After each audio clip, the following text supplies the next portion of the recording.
Good afternoon, everyone, and welcome to the BFNL Football Show, the final show for season 2012. And Nunny, we will do a special grand final show after this show, mate, won't we? Yeah, we will. We'll get into the granny and we'll preview both the football and netball grand finals, but we'll look at last week's action and we'll get straight into it. And what a big weekend it was with Redan taking on East Point in the senior footy. And look, this game started off as a bit of a shootout in the first quarter, 7 goals to 6 at quarter time with East Point leading.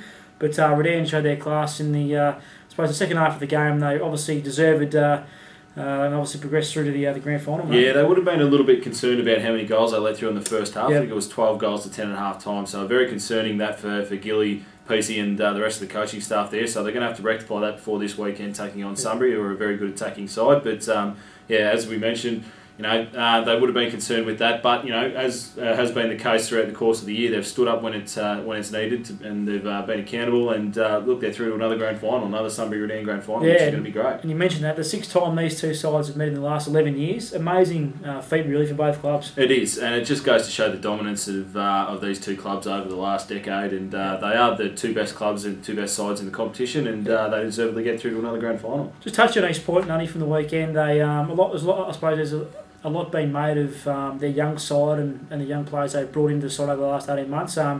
Full credit to Dan Jordan and his coaching staff, the way they've developed those kids over the course of the season. And for them to get knocked out on the weekend, certainly they'd be very disappointed. But I think from an external factor, they should be very pleased with what they've done. I think they've got a bright future, a lot of those young kids. Absolutely. Great effort to get as far as... I know they said last week that they didn't want to hear this, that it wasn't good enough just to get this far and just stop. But the reality of it is that they had injuries to probably three of their key players who are very big players in their side, and they just couldn't cover them. They were just too big of players to be missing in such a big game.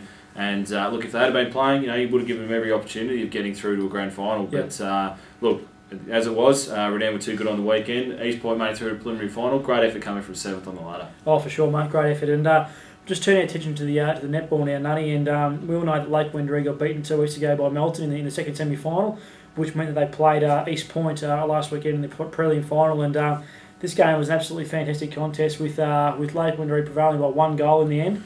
And full credit to Sally McLean and her girls, because this is the 6th grand final they've made in concession. So it's a great effort, and I think they're going for their 5th premiership in the space of 6 years. Yeah, they are. Great effort for the Lakers, obviously getting through to another grand final.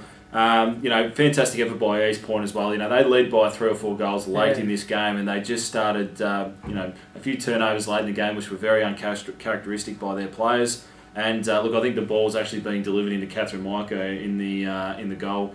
In the goal circle, and unfortunately they just couldn't get it to her in time to take the game to extra time. But look, you just can never write off this Lake Wendouree side. They're a fantastic team. It's been such a long time that we haven't seen them in a grand final, and they're through to another one, and they're a chance of winning again. Yeah, for sure. And Catherine Michael announced her retirement.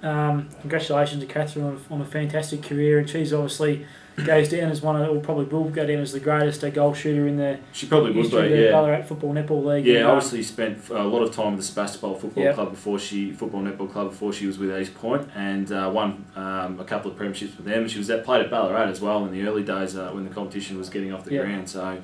Fantastic effort by Catherine. She's been a super player during her whole career, and all the best to, I think she's heading overseas next year, so, fantastic for her, and good luck with whatever she does. Yeah, well said, Nunny. Nunny, just moving on to the Henderson medal recap from Monday night, mate. Jason McNamara, as we all know, won his second Henderson medal in a row, so it tops off a really outstanding couple of seasons for Jason, and I think he's one of those players that's really well respected in the league as well. He just goes about his business. He's very hard at it, wins a lot of his own footy in the midfield, and look, full credit to Jason and the way he's played, not only this year but also last year as well. Yeah, very quiet and unassuming sort of a bloke, Jason.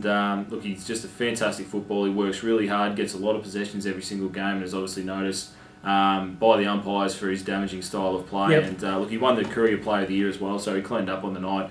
Fantastic player and very well deserved. Yeah, for sure. Nunny, and with the netball senior best and fairest, Tarly Bari and Brooke Thompson, they were joint winners, so very well deserving winners as well. So I think Brooke plays in the grand final this weekend. Yeah, she does. Lines up for Melton. And Tale is back at the Darley Football Netball Club for the first year. I think she had a year off. So, good to welcome her back into the side. And look, that's 2 years in a row that the Darley Football Netball Club have had a senior netball league best and fairest, which is a great effort. And Brooke Thompson, who's had a sensational season, her first year with the Melton Bloods, and obviously playing off in the grand final this weekend. And the football and netball teams of the year, mate?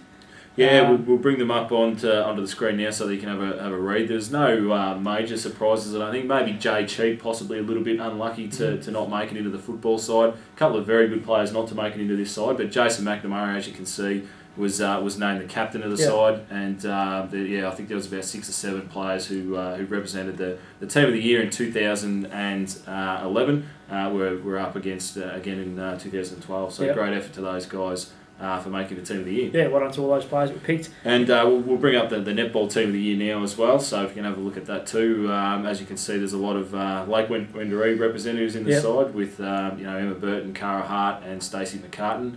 And some fantastic inclusions there from obviously Brooke Thompson made it as well, and Tale Bari on the interchange. She couldn't make it onto the That's interesting. I think we saw Shane Woden win the Brownlow 1 year. We didn't even make the All-Australian side, mate. So not unusual for players to miss out, but still making on the beach is a very good effort. So. Well, the way that we do it, I guess, mate, is we send the forms out to the clubs, and each of the coaches submit their teams of the year. So it all goes on votes, and if you get enough votes from each of the coaches, then you get a spot in the team of the year. Yep, and Steve Johnson was a guest speaker on the night. I thought he was really good. I thought he was pretty funny, and I think he would make a really good coach one day. I know he's pretty keen to get into the coaching side of things once he finishes, and I think he's one of those players that knows the game really well, and a bit of a sense of humour as well. Yeah, I had a good chat with Stevie J. He's a good bloke and Wangaratta boy, and look, he loves his country footy as well, and he really enjoyed himself on the night. Yep. Now, Nunny, the junior grand finals took place last weekend, mate. A really good day at the City Oval last Sunday, and played in really good conditions, both football and netball. A little bit of rain towards the under 16 senior game. The lights came on, which was great. So.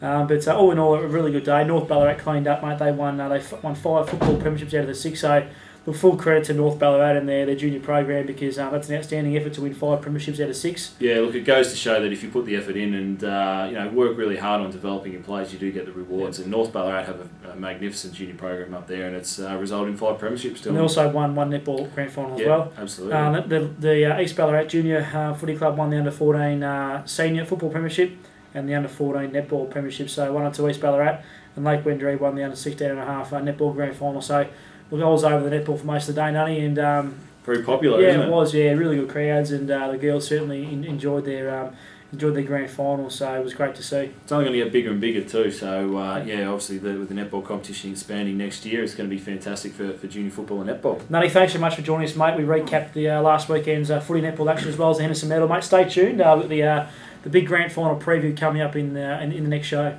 Thanks, mate. Look forward to having a look at this weekend's games. Thanks, Nunny. All the best.